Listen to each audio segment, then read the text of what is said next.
107, it's going to be, again, a Chrysler 300 4-door 2017, black in color. Okay, I think I got him. He's on the access road right now, traveling westbound. Okay, he's on the wrong side of the road, trying to split the middle access road. He's got front end damage. Just blew through the intersection at Zool Road, getting back up on 10. He's back number 2 lane, just really slow. Okay, he's got smoke coming out of the front left tire now. He's probably going to have to shut it down pretty quick. He's smoking on the road. Just lost a tire, now he's running on the rim. He is IH10 and FM1518 taking the exit. IH10, 1518. Hey, the Guadalupe troops, this 107, how far behind are you guys? 6631 to 107. We're on underneath 1518 right now. I'm on 10. Got another unit on the access road.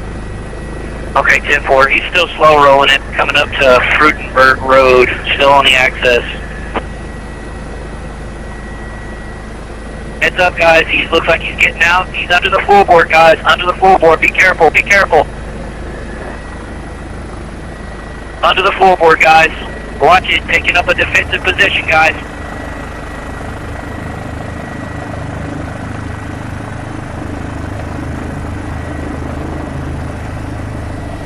Shots fired. Shots fired. Troop down. Troop down.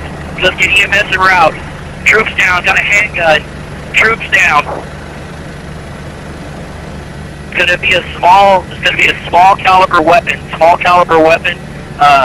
Either 9mm, something like that, to EMS, and he's shot in the right arm. 107, you got an ETA on EMS? 107, standby, we'll get an ETA. 7 to the troops. I think we're going to try to land and medevac him ourselves. Copy that? 107, will you be taking them to SAMC so that we can notify them? University. Confirming you said University? University, San Antonio. And if you could find out what frequency their helipad uses.